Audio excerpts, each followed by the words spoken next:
Gold, trusted gold buyers. మీరు తాకట్టు పెట్టిన బంగారాన్ని విడిపించి ఈ రోజు ఉన్న మార్కెట్ ధరకు కొనబడను. యు ఆర్ టైగర్ అనేసి కేసీఆర్ గారికి ఒక ట్వీట్ పెట్టారు. తప్పేంది? ఇప్పుడు మీరు కాంగ్రెస్ పార్టీలో ఉన్నారా, టీఆర్ఎస్ లో ఉన్నారా? అరే ఊరుకో స్వామి, ఒక మంచివాడు మంచి పని చేస్తే మంచి అని పొగిడితే పార్టీలకి దానికి సంబంధం ఏంది?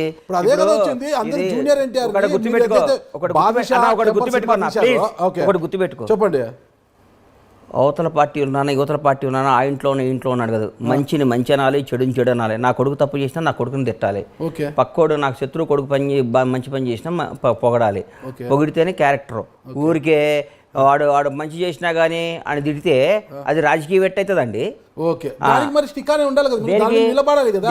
కేసీఆర్ గారిని టైగర్ అన్నప్పుడు నిలబడాలి కదా. అంటే జూనియర్ ఎన్టీఆర్ ఫ్యాన్స్ నుంచి వ్యతిరేకత రావడం, జూనియర్ ఎన్టీఆర్ గారు మళ్ళీ ట్వీట్ చేశారండి. జూనియర్ ఎన్టీఆర్ టైగర్ అంటూ మళ్ళీ ట్వీట్ చేశారు కదా. గుర్తుపెట్టుకో అన్న, ఒకటి నువ్వు గుర్తుపెట్టుకో. నా ఎన్టీఆర్ గారి ట్వీట్కి, కేసీఆర్ గారి ట్వీట్కి, విజయసాయి రెడ్డి గారి ట్వీట్కి నువ్వు ఇట్టిట్ అనేదానికి దేనికి ఏ విధమైన సంబంధం లేదు.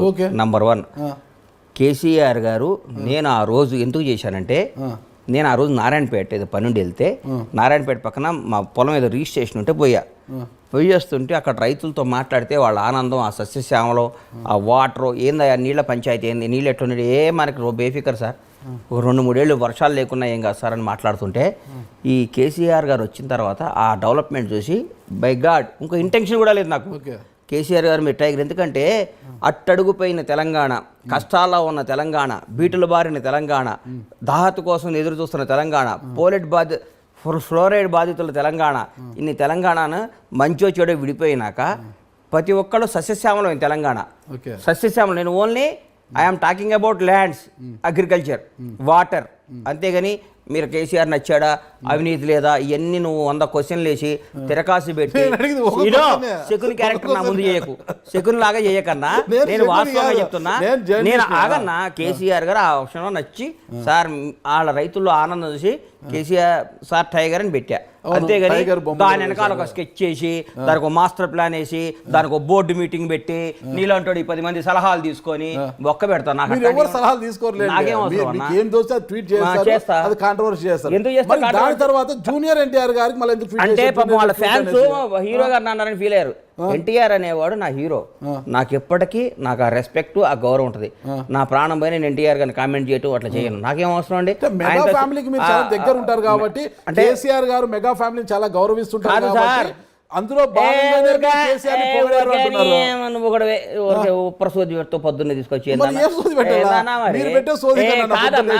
మెగా ఫ్యామిలీ దగ్గర కాబట్టి ఎన్టీఆర్ దూరమా అంటే ఒకటి దగ్గర ఉంటే ఒకటి దూరం ఉండాలనా? అదే కదా జరుగుతుంది. ఎవడండి చెప్పింది మీకు? అదే కదా జరుగుతుంది. అరిగిపోయిన గ్రామ్ ఫోన్ రికార్డు లాగా నేను ఎప్పుడు ఫ్రెష్ గానే ఫ్యామిలీకి దగ్గర ఈ ఫ్యామిలీ దూరం డిసైడ్ చేయడానికి నేను ఎవరు కాదు, నేను ఒక జర్నలిస్ట్ గా ఎట్టాడుతాను. ఏ ఫ్యామిలీ దగ్గర ఏ ఫ్యామిలీ అంటే నాకు ఎన్టీఆర్ తో నాకు శత్రుత్వం ఉందా? నేను ఒక సినిమా తీయలా, ప్రభాస్ అంటే నాకు ఇష్టం, నేను ఒక సినిమా తీయలా, మహేష్ బాబు అంటే నాకు గౌరవం, నాకు ఒక మెగా ఫ్యామిలీ అంటే అభిమానం, అట్లాగే ఎన్టీఆర్ అంటే కూడా అభిమానం. నాకు ఒక ఫ్యామిలీతో దగ్గర ఉంటే ఒక ఫ్యామిలీకి దూరం కాదు కదా. నువ్వే కాదు, పోసాని ఫ్యామిలీకి ఎందుకు దూరం కావాలనుకున్నారు? పోసాని చావు మామూలుగా ఉండదు అది ఇది మాట్లాడారు కదా. పోసాని నాకు చావు మామూలు దూరమేం కావాలి. నువ్వు మాట్లాడుతుంది నా హీరో గురించి, ఎన్టీఆర్ అనే వాడి గురించి దగ్గర నుంచి నేను లబ్ధి పొందా. ఎన్టీఆర్ గారితో నేను 2 సినిమాలు తీసా, ఎన్టీఆర్ గారితో నాకు ఒక రిలేషన్ ఉంది, ఎన్టీఆర్ గారితో నాకు బంధం ఉంది, ఎన్టీఆర్ గారితో 2 బ్లాక్ బాస్టర్ సినిమాలు తీసా, ఒక సినిమా సూపర్ హిట్, ఒక సినిమా బ్లాక్ బాస్టర్ హిట్. అది సినిమాలో పెట్టుకోవాలి. వ్యక్తిగత ఎందుకు వస్తారు? సినిమాలో వ్యక్తిగతంగా వచ్చానా? అవును, పోసాని చావు మామూలుగా ఉండదంటే చెప్పడానికి మీరెవరు? నువ్వు ఫస్ట్ ఇది కట్ చేశారంటే నేను నూరుకొని చెప్తున్నా, కట్ చేయండి. ఫస్ట్ నీ మానసిక పరిస్థితి బాలా. ఓకే, ఎందుకంటే కేసీఆర్ అంటావు, విజయసాయి రెడ్డి అంటావు, ఎన్టీఆర్ అంటావు, మెగా ఫ్యామిలీ అంటావు, దీనికి ఏ సంబంధం లేకుండా పోసానంటావు. ఒక క్లారిటీతో క్వశ్చన్ రాసుకొని రేపు రా ఇంటర్వ్యూ. నువ్వు సంబంధం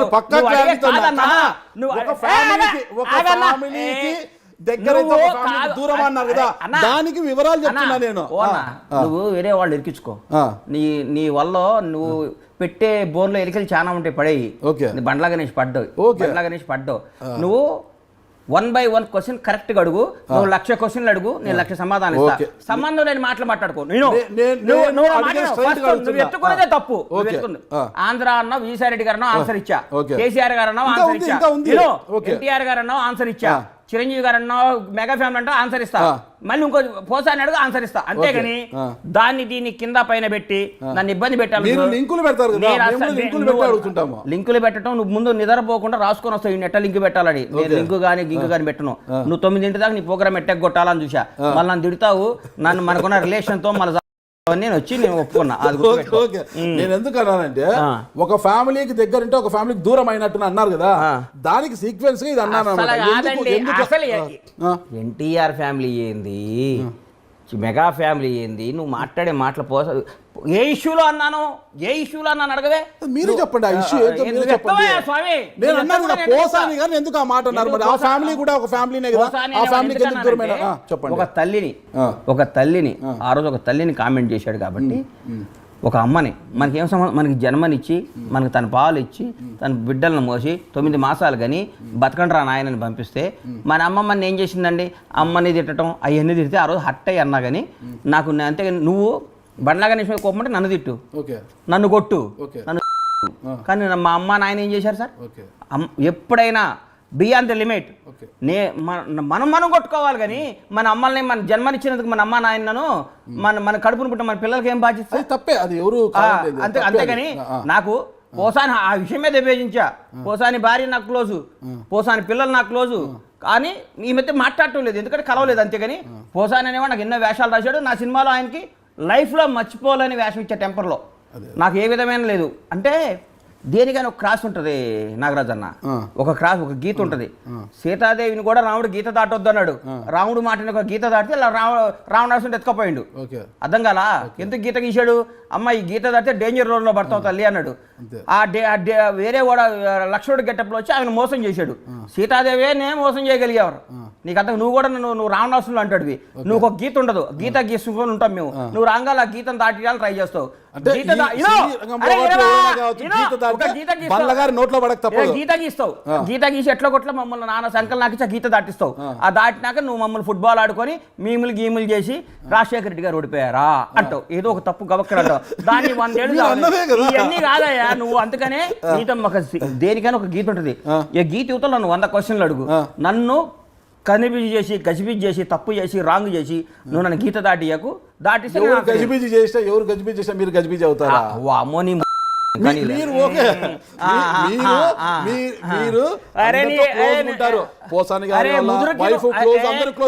పూరి గారు ఫ్యామిలీ కూడా చాలా క్లోజ్, అంటే క్లోజ్ ఉంది కాబట్టి కొద్దిగా ఇలా అంటుంది, కొద్దిగా లూజ్ టాక్ కూడా చేస్తుంటారు అప్పుడు క్లోజ్ కాబట్టి. ఇప్పుడు పూరి అవునండి, పూరి జగన్నాథ్ పూరి ఆకాశ్ అవునా, మరి పూరి గారు ఎందుకు స్పందించారు? 4 జాగ్రత్త పెట్టుకో, 4 ఉన్నంత వరకు మాట, ఆయన కూడా స్మార్ట్ గా వార్నింగ్ ఇచ్చారు మీకు. అస్సలు లేదు పూరి చూపెట్టమంటారా? అసలు తీసుకోండి బాబు, అసలు తీసుకోండి, అసలు తీసుకోమంటారు. పూరి నిన్న కూడా పూరి ఏం మాట్లాడుతావు, 4 జాగ్రత్తగా పెట్టుకో. అరే నీకు ఇచ్చిండేమో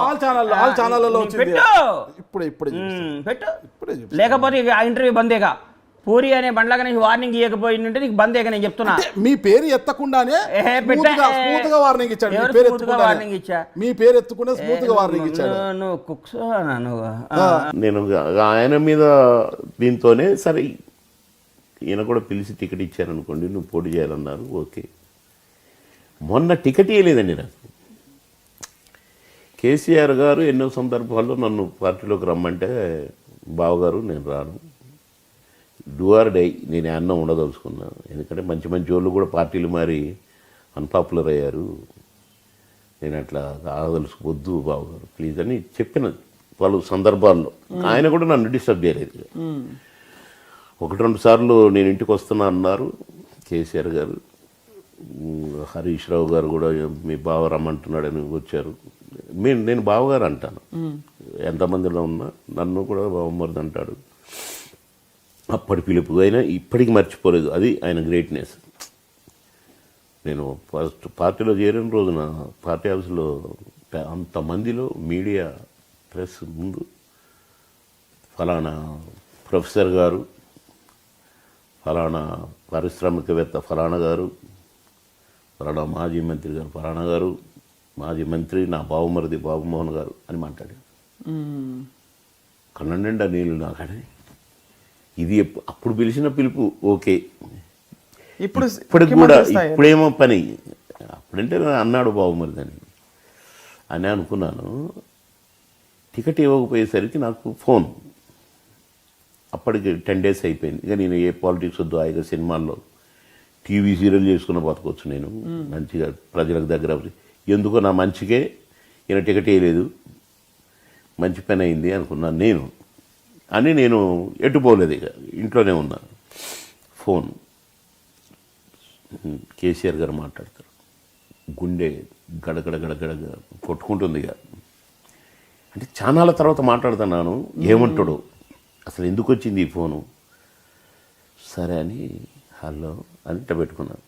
ఏం బామ్మరిది ఇంకా బుద్ధి రాలేదా, నిన్ను మోసం చేస్తాడని తెలుసు నాకు, నా ఇంటి తలుపు ఎప్పుడు తెరిసే ఉంటాయి, రా అన్నాడు.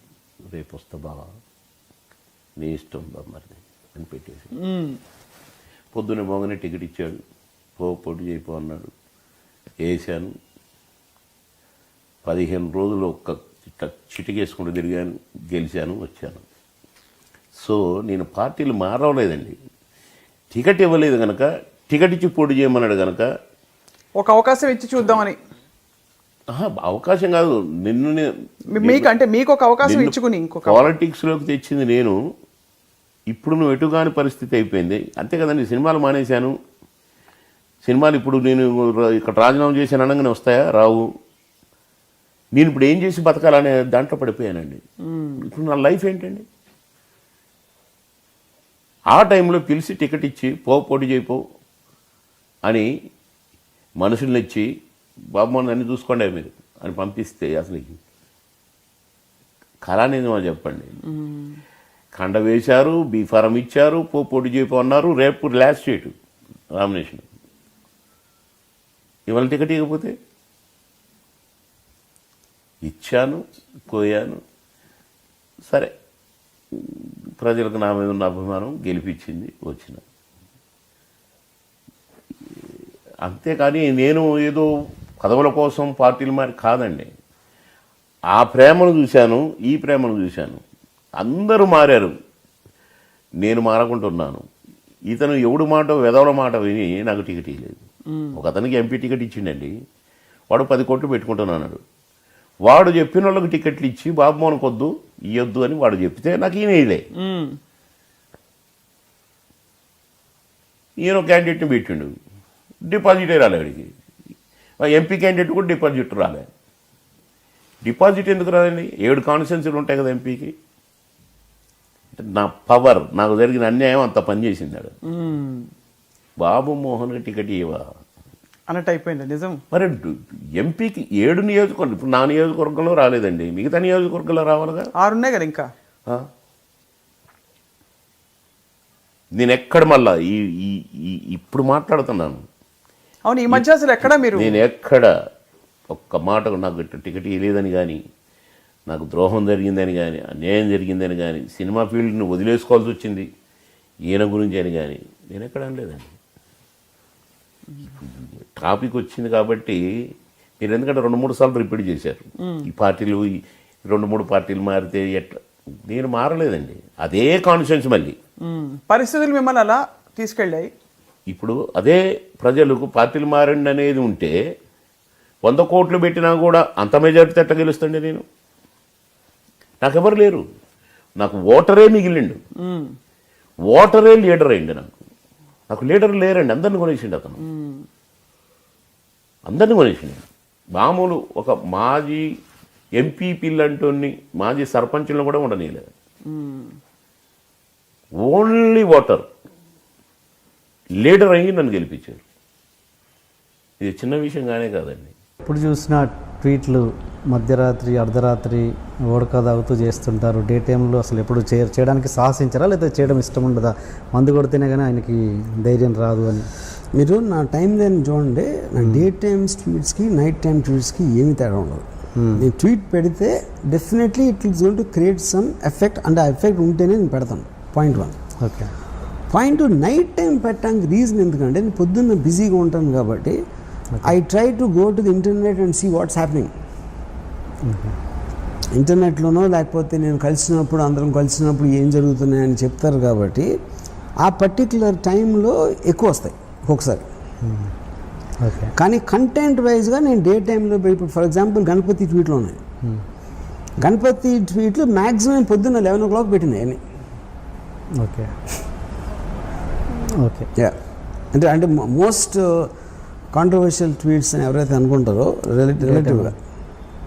ఓకే. యా అండ్ ఇప్పుడు ఈ మధ్య కొత్తగా డొనాల్డ్ ట్రంప్ మీద పెడుతున్నారు. ఏంటి అంత సపోర్ట్ కేసీఆర్తో పోల్చి?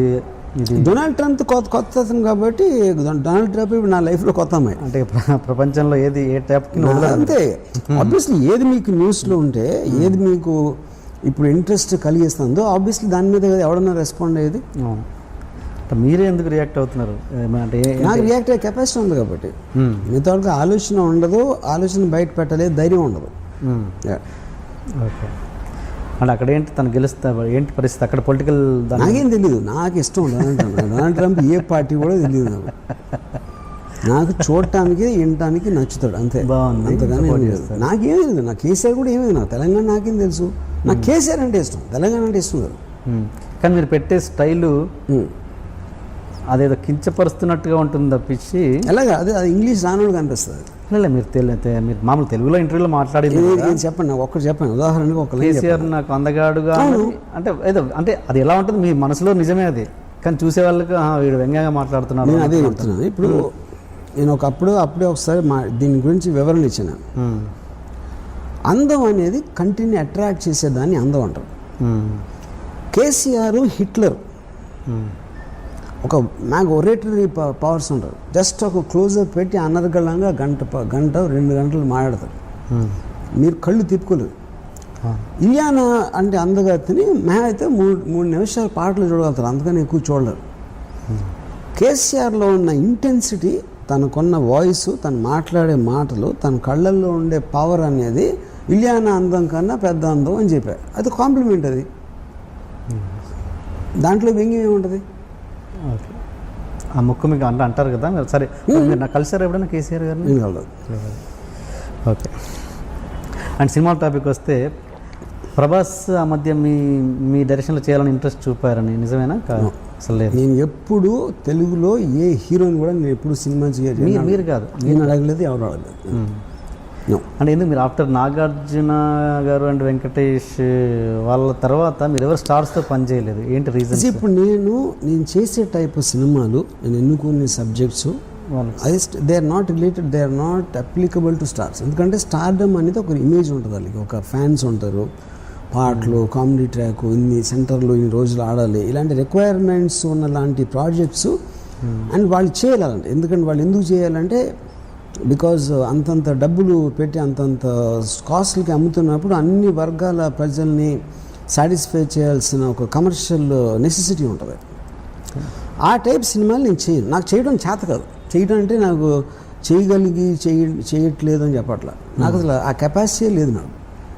అంటే తెలుగు వరకు అంటారా? హిందీలో కూడా సరే, ఎక్కడైనా ఆ టైప్ సినిమాలు నేను చేయలేను. మరి హిందీలో మీరు స్టార్స్ చేశారు అజయ్ దేవ్గన్తో? చేసాను, కానీ అజయ్ దేవ్గన్తో కూడా ఎలాంటివి చేశాను? కంపెనీ, ఇక్కడ అన్ని out of the box films అయ్యి, దే నాట్ కమర్షియల్ డిజైన్. అలాంటివి తెలుగులో ఎందుకు చేయకూడదు స్టార్స్తో? మళ్ళీ తెలుగులో అలాంటి ఆడవు సినిమాలు. నేను అదే చెప్తున్నాను కదా. ఇప్పుడు హిందీలో అంటే మీకు పాన్ ఇండియా టైంలో ఆ టైప్ ఆఫ్ సినిమాలు చూస్తారు. తెలుగులో మీరు ప్రభాస్ని పెట్టి భూతు అలాంటి సినిమా తీస్తే ఇట్స్ ఇంపాసిబుల్. ఎలా వర్కౌట్ అవుతుంది? రక్త చరిత్ర నడిచిందిగా, సూర్యాన్ని పెడితే స్టార్. అదే చెప్తున్నా, రక్త చరిత్ర అనేది మీకు అసలు ఇమేజ్ లేని మనుషులు ఒక రానెస్ తోటి ఉంది. అదే మీరు తారక్తో పెడితే సినిమా అట్లా ఉండదు, ఇంపాసిబుల్ అది.